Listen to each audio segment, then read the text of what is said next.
Hey everybody, and welcome back to the Queerpreneur podcast with me, your host, Sarah Taylor. And today I have got a very special guest that I'm talking to. I'm talking to Rose Deakin, and she is a social entrepreneur. And she's got some incredible experience and wisdom to share with us today. And I can't wait to dig into her entrepreneurial journey. So, hi, Rose. How are you doing? Hi, I'm good, thank you. Thank you for inviting me to be on your podcast. Ah, it's a pleasure. It's a pleasure. I really, really love what you do. So I can't wait to share that with my listeners. So what I always do with the beginning of the podcast is ask my guests to start with sharing their pronouns, and then maybe if you can, give us a bit of a sort of overview of what you do and kind of why you do it as well, what it means to you. That would be great. Sure. So, hi everyone, I'm Rose. Pronouns are she and her. I do get quite a few other ones, and I'm never particularly bothered. I'm quite androgynous looking, so that's just always been part of my life. What I do is I run a social enterprise called the Crop Club, and we want to help people grow food in small spaces, try and make it as easy and accessible for more people to grow food. And also the main reason really behind it all is to try and help people reconnect with nature, food and each other, and try and get people to slow down their lifestyles and get back in contact with homegrown food. Wow. And that just feels like, I love it. I love the concept of what you do. And when you're talking about it there, I'm just thinking about how that fits so well with the past year that we've had in this pandemic that we're in, and the ways that people have had to perhaps revisit, reflect on what matters to them. So many people really finding what it's like to reconnect with nature and reconnect with themselves and all that means. And that's when that just sounds like a really great fit with your work as well that you're doing with the Crop Club. Has that been something that sort of come through with your customers, or any of the conversations you're having? Yeah, I mean, the pandemic's been really interesting. I think we've all, or a lot of people talk about this desire and this need to be back in contact with nature. And the pandemic has really pushed that to the forefront with a lot of people. It's also given people more time at home in their gardens and kind of more of that desire to be outside, more so at the beginning of lockdown when it was spring and slightly warmer. But statistically as well, gardening had a huge rise in spring last year. It'd never been searched for as much as it was, gardening as a term, last year. There was, I think, apparently vegetable sales in terms of food growing seeds and things overtook that of flowers, for the first time ever. And in general, there's a lot of issues with supplies still now with seeds, not just through COVID, but also I think Brexit's having quite an impact as well. And last year we experienced quite a lot of seed shortages. So as a business, we were struggling to get our normal supplies through. Our suppliers kept closing their websites. One of my suppliers at the moment, they keep closing their websites for a few days at a time so they can catch up with backlogs. So pandemic has really driven more people to try growing your own and get into it. As a business, we really struggled because supplies were so hard to get hold of. So we actually sold out quite early on of our outdoor growing kits, particularly because we upcycle old coffee sacks to make the grow bags. And we couldn't get to the coffee roasters in Nottingham to get more sacks during lockdown. So we just had to sell out of as much as we could make from what stock we had in the house. Wow. Yeah. So all of those implications and impact on your supply chain and things like that. That's so interesting. And that everybody's sort of deciding they're going to buy seeds and grow stuff, which is brilliant, in one way. But it must have had an impact on many businesses, I imagine. That's so interesting. And it might be a good time to maybe talk a little bit more about what you offer, so your sort of service offer, because you've talked about like the grow, what do you call them, the growing kits with coffee growing sack bags. kits. Yeah, just so that people know what the product services that you give to people. That'd be great. Sure. So obviously some of the things we did more pre-COVID than now. And I'm one of those classic entrepreneurs who tries to do way too many things and doesn't focus enough. So the pandemic has also kind of been helpful in that way. So in terms of products, we have growing kits as small as a 1-pot kit to grow your own herb or edible flower. And we do those as kind of windowsill kits. And then our larger kits, we use old coffee sacks, we hand sew them with jute twine, and then we supply you with a variety of unusual vegetables, herbs, and edible flowers that all companion plant in the small space. We teach you successional sowing. So as you harvest, you re-sow to try and get as much crops out of a small space. And our other kind of key line product is Magic Dust, which is a mixture of wildflower seeds and eco glitter. Trying to use that as a way to have more conversations with people about the materials that actual glitter is made from, about the plastics, the biodegradability of it, whilst also getting people to spread more food for bees and butterflies. So they're kind of our key products. And then we used to do a lot of festivals and events. I'm a mad camper van owner, so we used to try and get to festivals and we'd do workshops. Yeah, talked about our camper vans already, haven't we? I could talk about camper vans for the entire podcast. So we're not doing those at the moment, obviously, and we didn't do any Christmas markets, which actually for me was a bit of a blessing, because normally that's a lot of energy for me and for my health to be at cold market stalls all weekend, plus running the business during the week. And we did do pre-COVID, we did a community growing project in Loughborough. So we created an urban garden from scratch using old wooden planters, which we then painted up with volunteers and had food growing in a completely accessible, free to access. It was a community centre, so it was outside their community centre. So it was very key for me that there was no fences, no barriers for anyone to access the food. And it was in one of the most deprived areas of Loughborough. And I think even in the UK, it's top 10. So it was really interesting, the sorts of people we were working with there, and the engagement we got with local community and people coming and picking salad on their way home from work and that sort of thing. So that's something I'd like to do more of again once lockdown allows. Yeah. And I love all the sort of ripple effects. There's like the ripple effect of everything you do and how you're bringing in some education, awareness raising. And that real kind of at the heart of it about that sustainability and environmental impact of all these things. What was I going to ask you? There was something you said when you were talking about it first. Yeah, about what's the sort of overarching purpose or mission that you have around all of this kind of amazing work that you do? Because I imagine there's a vision, if you like. Yeah. Do you want to tell us about that? The overarching vision is like, the simple mission is to reconnect you with nature, food, and each other. And as you just said about ripple effects, that's really important to us, is that we're not going to stop you shopping. We're not going to stop you buying fruit and veg, but we're going to try and encourage you to be more mindful about what you're shopping for. When you grow your own, then that makes you aware that actually food doesn't look perfect when you pull it out from the ground. It does have dirt on it. It hasn't been cleaned in chemicals, and just a lot of what we do is about mindset. We're constantly trying to redefine our mission, and it is something we're working on at the moment, because our original mission covered all of that reconnection. It also was about inspiring healthy and sustainable lifestyles, and it was about increasing biodiversity.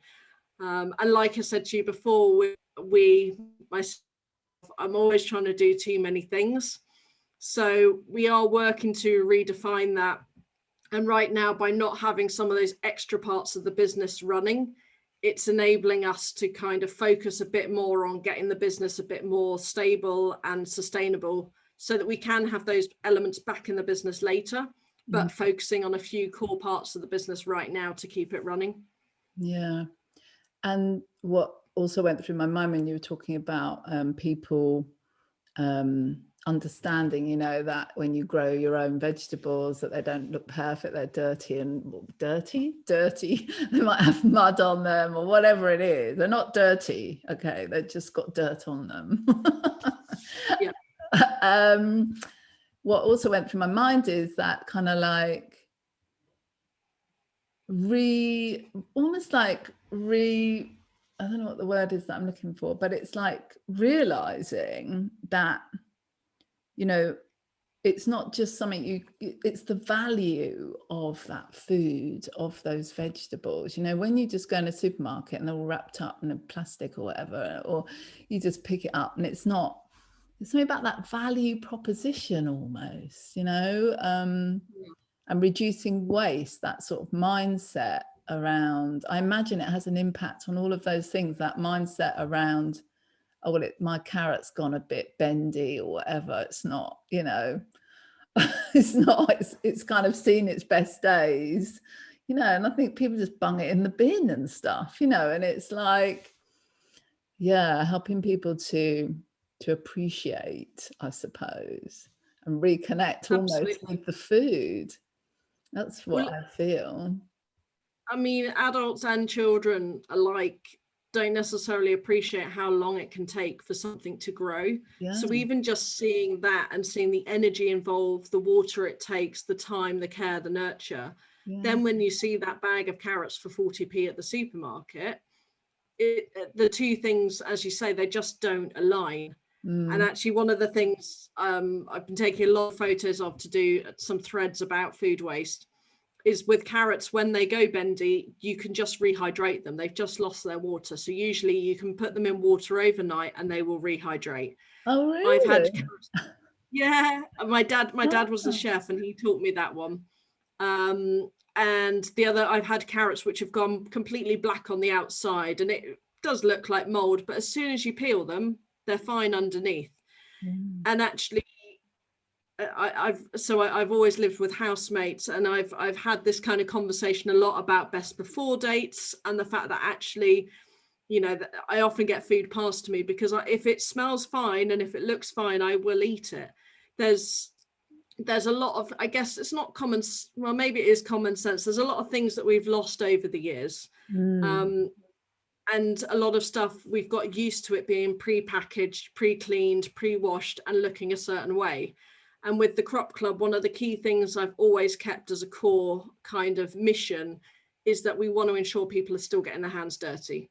So I love hydroponics and there are some amazing systems out there, but there is a lot of benefits to you actually getting your hands in the soil, actually getting your hands dirty and understanding the natural process of growing.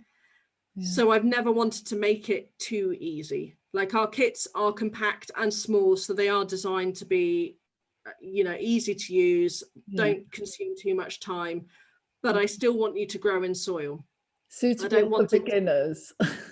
Yeah, but I don't want to oversimplify it to a point that you don't have that experience and that you don't understand the joy of you like hand pushing a seed in.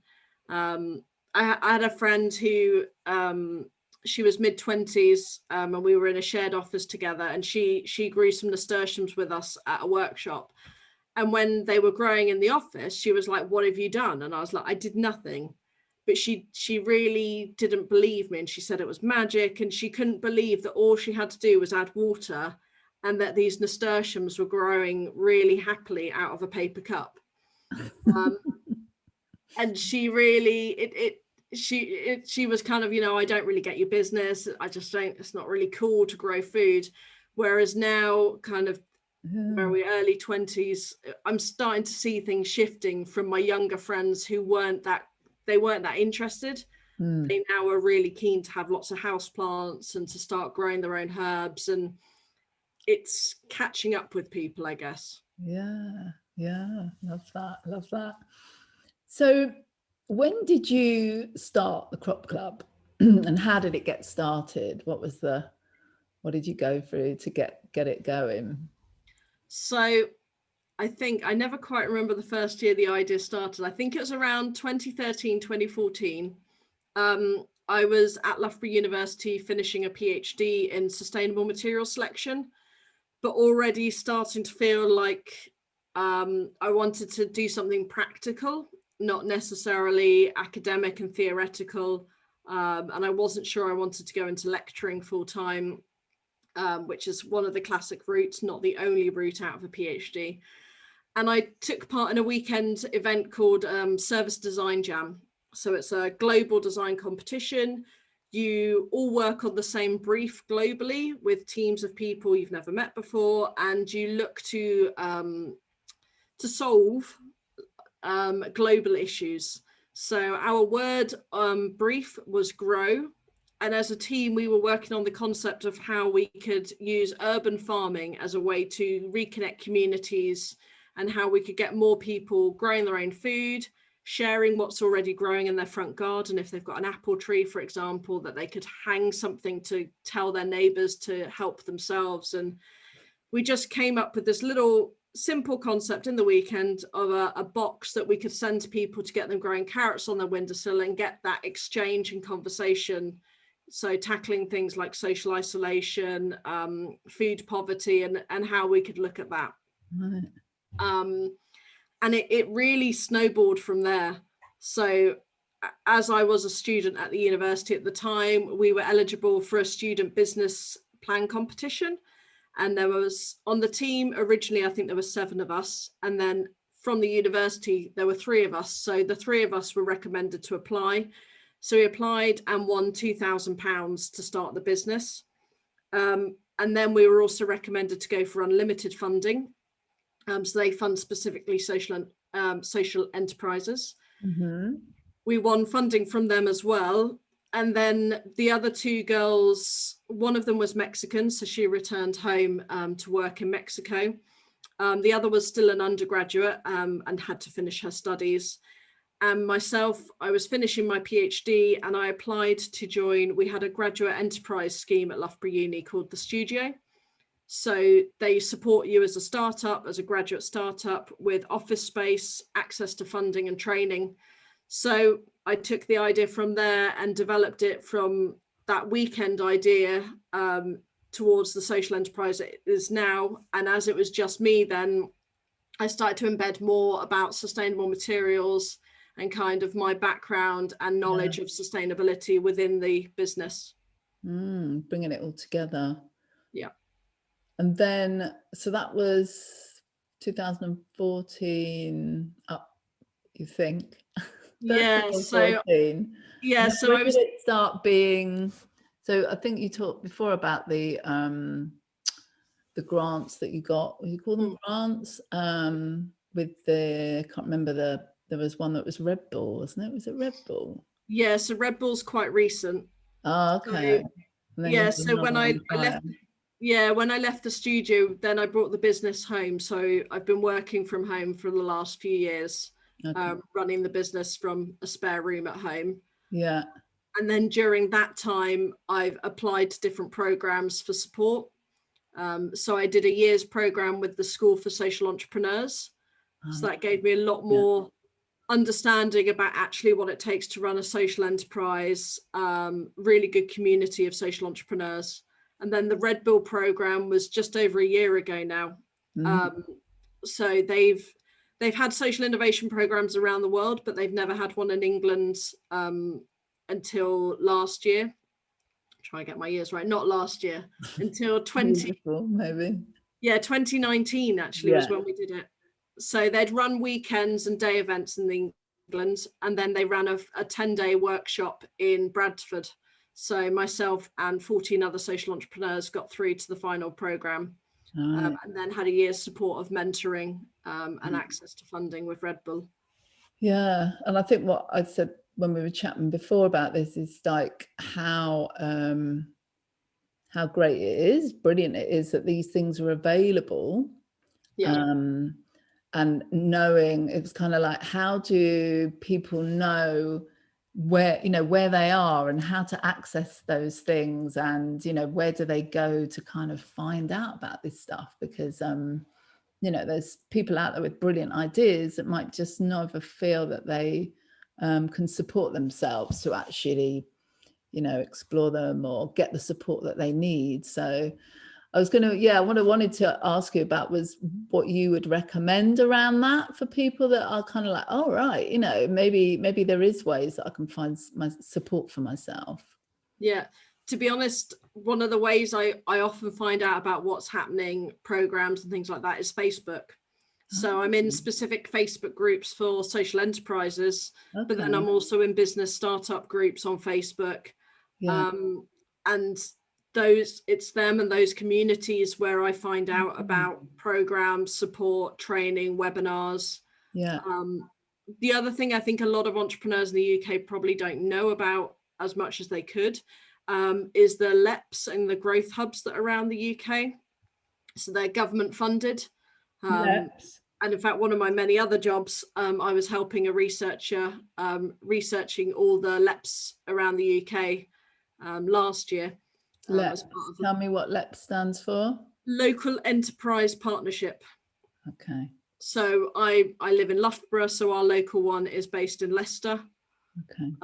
And depending on where you are, the provisions for them varies, but they also do kind of connect you in with whatever government programs are going on at the moment, whether that's, I don't know, there's sometimes funds for growing your business or for digital, for improving your digital tools. They often run training as well. And some of them have specific growth hubs. I mean, some areas even provide free co-working spaces and things like that. But just again, I guess what I found very tricky with COVID is the lack of networking. So what's often helped me in my business is getting out there and talking to people and getting to events. And I don't do enough of that now that everything's digital. Yeah, I can imagine. That's sort of like kiboshed it a bit. There are some good ones. I've been to some good online networking, but it's not the same for me. It was a good break to get out of my home office, whereas now I'm still in my home office but on the laptop doing the networking. I think we're all feeling it. Exactly. So there's some Facebook groups there that I think would be really valuable to, I'll put the links to those in the show notes so people can go and check those out. And also, any information on these LEPs and how to kind of like find your local one, and the growth, what did you call them? Growth hubs? Growth hubs. Yeah.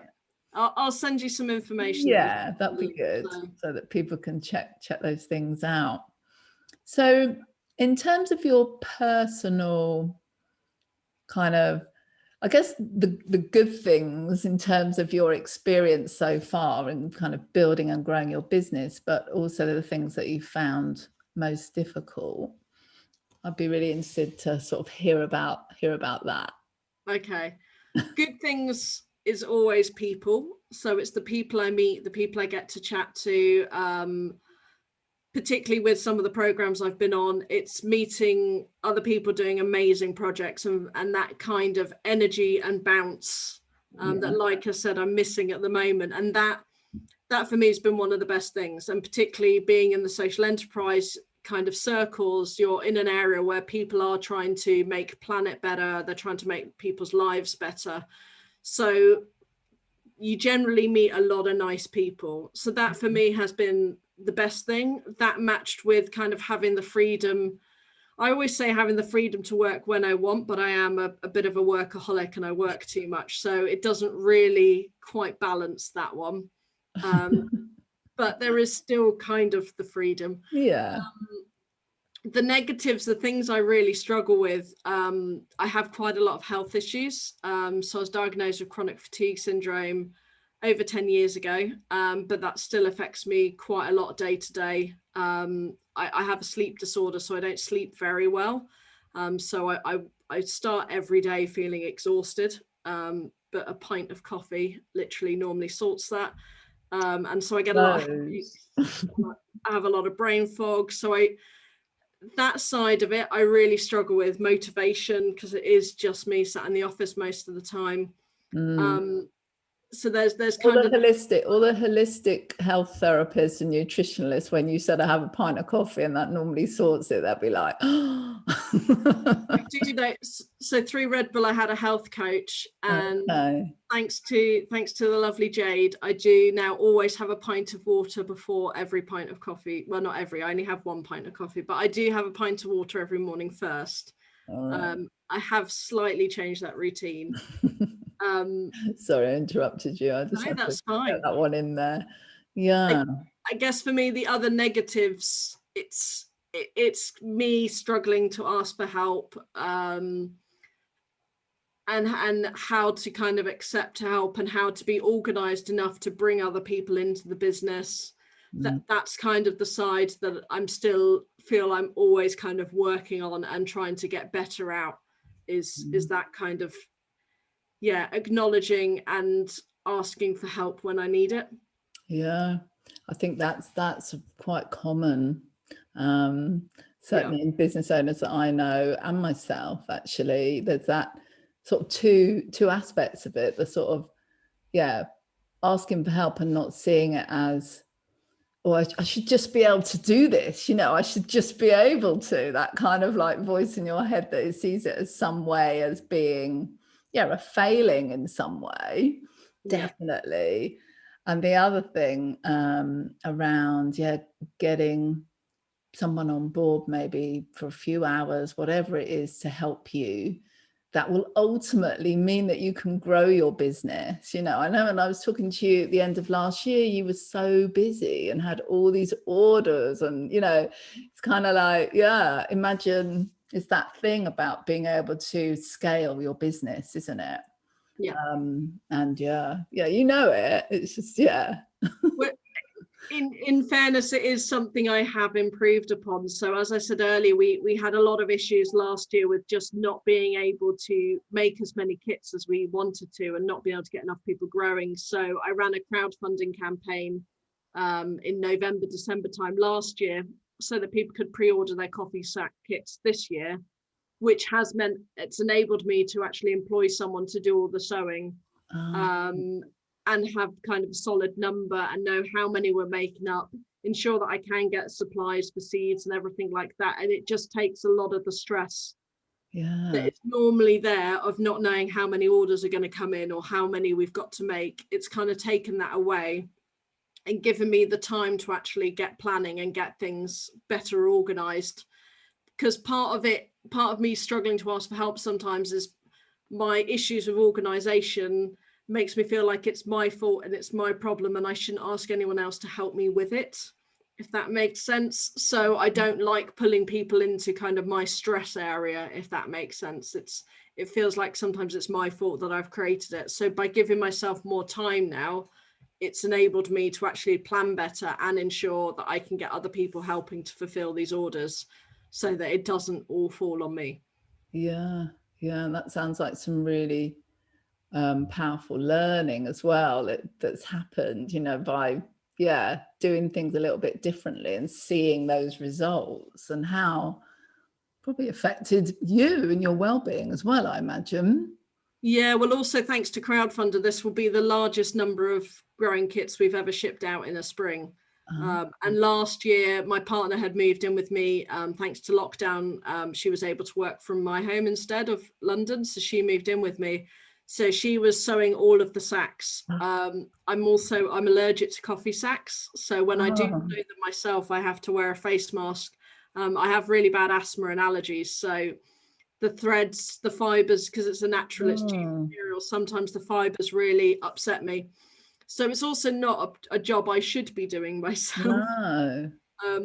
And wow, good on the partner sewing all the sacks. It doesn't affect her at all, thankfully. She's not allergic. And last year she would just sit in a camp chair in the garden sewing them. And like I said, we're going to have over 100 sacks to sew just for potato kits this year. And the idea has always been to be able to provide employment for people in an easy way. So this way we can drop the sacks to someone and they can have a number of weeks to sew them at their own pace, at their own leisure, around their other needs. So we want to build the business in a way that we can employ more home workers and kind of create jobs for people who maybe struggle to access normal work, particularly as someone whose health has always been a real issue when I've kind of been working full time, just to try and provide people the flexibility to work as and when suits them. Yeah, I love that. And how, have you got any thoughts about how you're going to access those people or ensure that they know what, that this, you want to help them, support them in this way and give them that employment? At the moment, we've just been going through local contacts. So we've been asking for recommendations for people. It's, while we're still small scale, it's, it's still looking kind of pretty low key and going through word of mouth. But I have actually, like DWP, Department for Work and Pensions, they actually will provide you help with this. So I've already spoken to them for in the future. I mean, at the moment, our work is too piecemeal. We haven't kind of got to that scale point yet where we can provide regular work to people. So I'm conscious that I don't want to be, I guess I don't want to be providing people with not unstructured work, but not with regular income, I guess. Yeah. So I've kind of got in mind that DWP will give us the advice and how to access people and access those people who need this sort of work. Yeah. But again, it all feels a bit more difficult because of COVID. Yeah. Everything's so at the moment we've gone through word of mouth to find people who are already experienced sewers to get this up and running. We have previously worked with another social enterprise who teach people sewing for mental health and well-being, and they were helping us with sewing sacks. But at the moment, again, it's trying to balance the ease of access to the right people. Yeah. There's quite a lot of, I'm interested in that. I might talk to you about that as well offline a little bit. That's sort of like how you can connect with particular sort of members of the community, really, isn't it? I like that. When I was kind of at one of my worst periods health-wise, it was pre-PhD, so I guess about 15 years ago now, I was kind of signed off as disabled. And so then you have a specific worker through DWP who supports you back into employment and helps you find the right job. And that there are kind of specific routes depending on who you want to work with. But I think because I'm aware that when you have certain health issues, you don't know if days are going to be a good day. So if we can drop a whole batch of seeds and envelopes to someone and just say, look, we'll come back in 2 weeks, you do it when it suits you. Yeah. That to me makes a lot more sense than trying to insist someone has to do it at a certain time and a certain day if that's not how it will work with their health. Sure. Yeah, you've got an understanding because you've sort of lived it yourself. Love that. So what would you say gives you most joy about the work that you do in your business? I think seeing people's reactions usually. I particularly love doing workshops and kind of being out in the community doing the growing, but then also just hearing back from people and seeing photos, videos, hearing how people are getting on. One thing I haven't mentioned is we do wedding favors as well, and I did wedding favors for a friend, and it was really lovely because I got to see all these pictures, and she kept getting all these messages months after her wedding of all her friends and family growing with their kits. What did you give them in the wedding favor? What was it? We used our little 1 cup kits, and then we printed a name on each one. We did stickers, so every cup had people's names on them, so they were a place marker. And it was our 5 kind of standard seeds we do, which is purple basil, calendula marigold, coriander, lemongrass, and nasturtiums.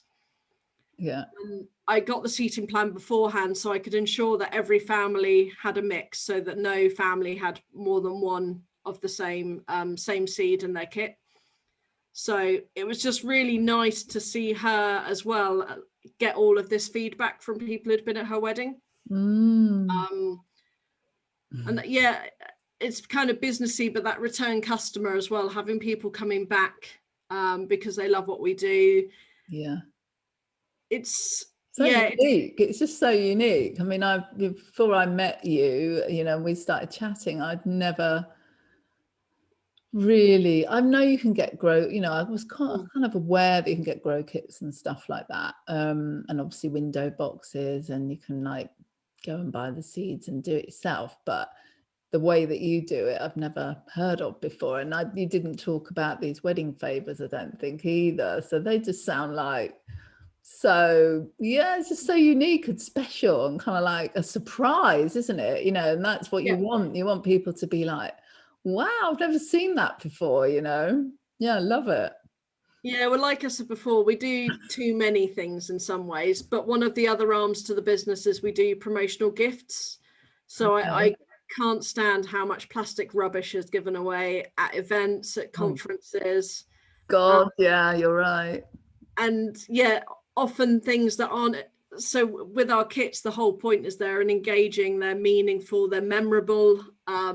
So we started, that kind of happened completely by accident. I did a keynote speech at an event, and I was talking about farming, about growing food, about seed banks, about global issues, kind of quite high level reasons, and kind of some of the global issues driving the crop club. But as part of it, we gave away secret seed boxes. So every attendant had a secret seed box. No one knew what was in their box. And then they were to use it as a networking tool. So they were exchanging with each other. They were asking what they got. We used really unusual things. So things like blue leeks. We had Lord Leicester pea. So we had a local pea variety to the area. And we used it as a tool. And the events company whose building we were in, they really loved it. So they kind of asked me to provide promotional gifts, and that's how we got into the route of making little 1 cup growing kits that are promotional gifts, or we sell them to retail as well.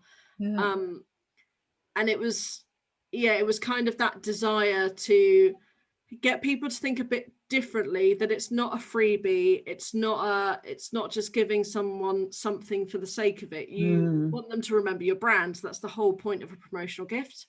Yeah. You know, and no one will message you months down the line about a pen, but we had people who were messaging on Twitter, showing us them growing it in the pot, showing it in the garden. Some were even showing us when they were cooking. So we had some people making homemade pizza with the purple basil on top and showing pictures of that. And just, I guess that like kind of progress you see with people and the mindset change and all of that is what really makes it exciting. Yeah. Blue leeks, you said, didn't you? Yeah. Yeah, well, there's a lot of heritage varieties, and there's a lot that, you know, people don't realize. So in our growing kits, we try and focus on compact varieties so that they grow in smaller areas. And one of those is round carrots. So it's a variety called Paris Market Atlas. So they're about the size of beetroots. The carrot? Yeah, round carrots. Round carrot? Oh, I've seen multicolored carrots, but never a round one. Well, because one of the hardest things to grow carrots is you need really soft soil so that the carrots can push their roots down. Whereas a round carrot, you don't need super soft soil. You don't even need that deep soil. So it's kind of our solution to give people carrots in small spaces. Ah. And these are like the carrots that have been around for a long time. It's not like you haven't mated a carrot with a beetroot and you've got a round carrot now. No, it's an old heritage variety. It's not one I made. I mean, so we use purple Brussels sprouts in one of our kits, and actually interestingly, the name of that is Red Bull, and I think that was a hybrid of maybe red cabbage and Brussels. No, I'm not sure. I'm not sure what that hybrid was, but you mated them. But that's definitely not what I do. Okay. I just buy the seeds from seed companies who have already done all the hard work for me. Yeah. Wow, interesting. I love that. I love all of that. It's like really, just things that I never even knew existed. So what about inspirational people? Who are the kind of people that have inspired you, role models, anything like that, that kind of come to mind for you? In terms of the kind of food growing early on, there was an artist at Loughborough Uni who created the fruit routes. So they're edible walking routes across university campus and off campus now, I believe, as well. But they've planted kind of a cider orchard, they've planted different nut trees, edible hedgerows. And I really love that idea of kind of combining exercise and edible roots. Pam Warhurst from Incredible Edible, she's got a wonderful story, and that's all up in Todmorden. So they had a lot of I guess kind of disengagement with the community, and as a community she could really see that there needed to be something to bring people together more, and she started guerrilla gardening. She kind of coined just getting on with it and asking permission later, and they just started in their front gardens and then got the local doctors involved and started growing in front of the doctors. And what I particularly like about Incredible Edible, their ethos is if you eat, you're in. So they're very inclusive. Right. And again, they're all about food growing with no barriers. So it's, you're walking down the street and there are sweet corn for you to pick. It's not about an exclusive kind of food growing area which only certain people are allowed in. And although I love allotments and our kind of history of allotments in the UK, allotments are often very private places that not everyone is allowed into. Yeah, big gates, big fences.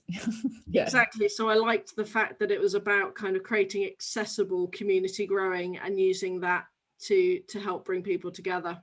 Yeah, lovely. It's making me think about the junk food project. Obviously that's a different concept, but that kind of like it's providing that community feel, but also accessible to anybody that needs to eat, basically, and needs feeding. Absolutely. And with Junk Food Project, a lot of people are completely unaware of how much perfectly good food is thrown out.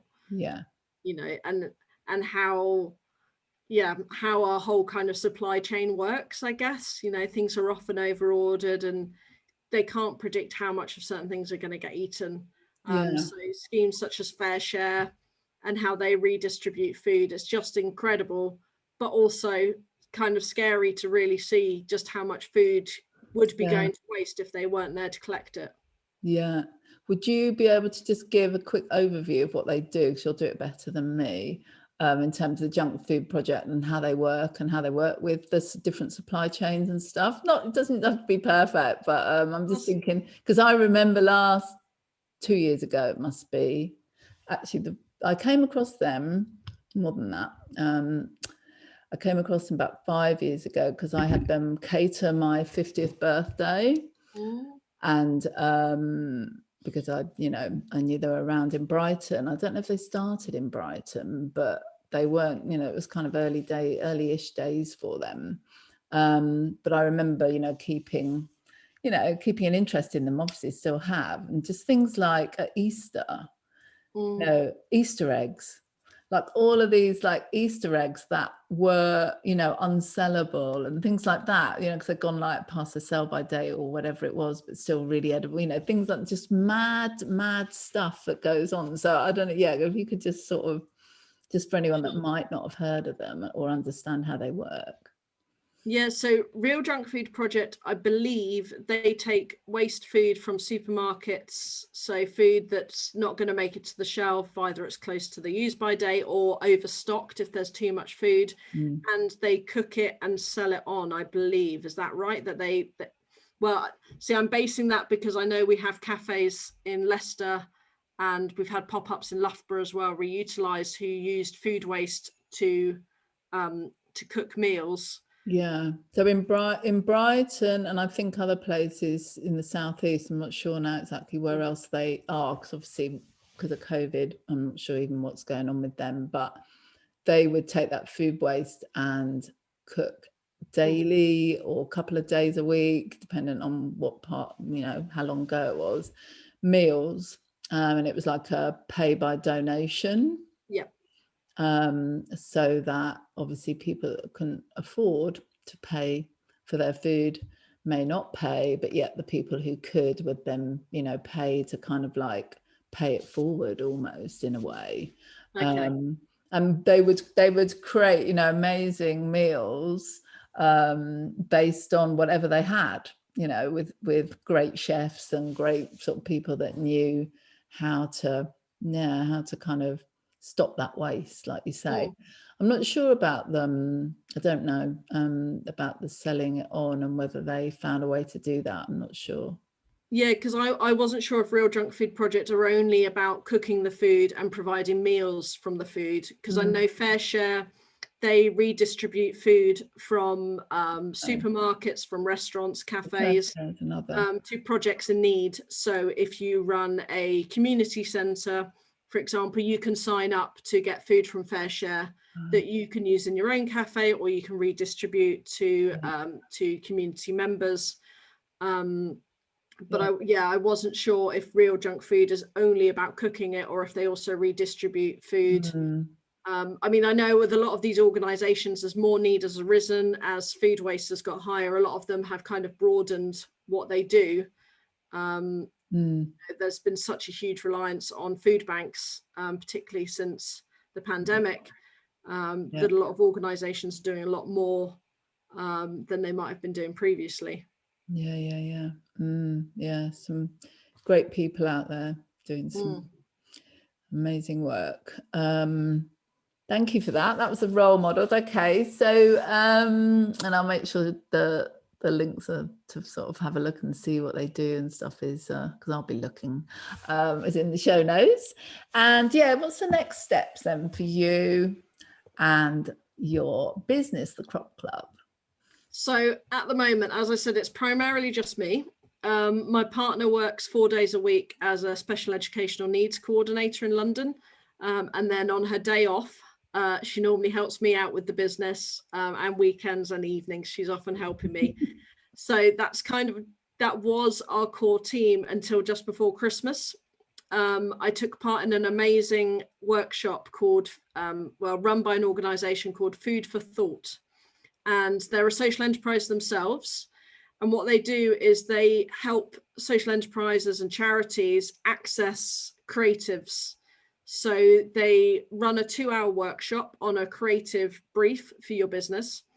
And they, in exchange, you as the business provide them with lunch. So previously, pre-COVID, it would have been an in-person lunchtime workshop for the creatives.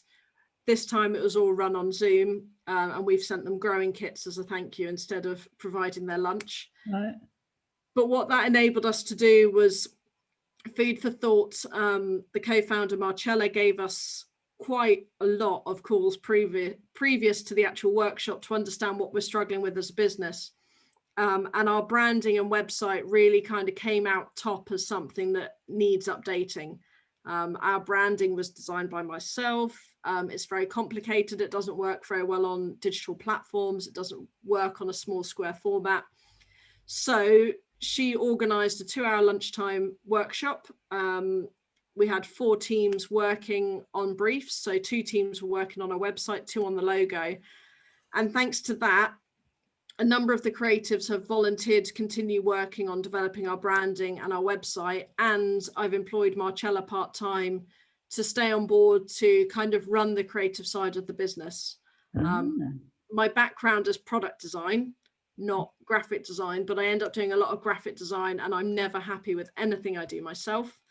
So unfortunately we can't afford, I would love to employ Marcella full-time, but we're just employing her for a few hours each week to kind of start getting that side of the business growing, with the hopes that as we have a kind of stronger brand, stronger website, we can grow the business in terms of our team. At the moment, it's all a bit, as and when, with employing extra people and how we outsource. So the main thing is to try and grow the business. The crowdfunder last year was amazing because it's given us the pre-orders so that we can get focused right now on getting the growing kits out by the end of March. but moving forwards, the main focus is to try and get the business more financially stable, ensure it can pay me a monthly salary, which it can't right now, and try and get things kind of better, better running, I guess, basically. Yeah. By investing what you can in it, by the sounds of it. Yeah. Exactly. And by outsourcing more and kind of, asking for help. What I can't do. Yeah, asking for help, all the things I'm not so good on. Yeah, well, you're doing it. Yeah. Brilliant. Well, I am really excited to see how you grow and all of those things. And I think also if anyone's like listening, so anyone that is listening to this, go and check out your website and what you do, because I think you're underselling yourself a little bit as well on this podcast. I always will undersell myself. That's why I need a team around me. And you're doing amazing stuff, and you're reaching a lot of people, and I love your products and the impact that you're having, I think. So it's bigger than you're making out. Let me put it that way. Well, the thing is, right now, it's more needed than ever. And that's, that's what keeps me going, is that I know there are people desperate to get growing. And we want to just help as many people as possible do that, and just try and get it to be as easy and accessible, and just let more people experience the joy of growing from seed, because it does feel magical. It is kind of amazing and surprising that all it takes is water and soil, and then you have vegetables you can eat. Light. Photosynthesis. Yeah, I remember that from school. Yeah. Yeah, wonderful. Well, thank you so much for being here. So they can, obviously I'll put your website link in the show notes. You're on Instagram as well, aren't you? Yeah, we're on Instagram, Facebook and Twitter as just @thecropclub. Or if you want to find me on LinkedIn, it's Dr. Rose Deakin on LinkedIn. Dr. Rose Deakin. Good stuff. Thank you so much for being here, and I will catch you very soon. Yeah, thank you so much.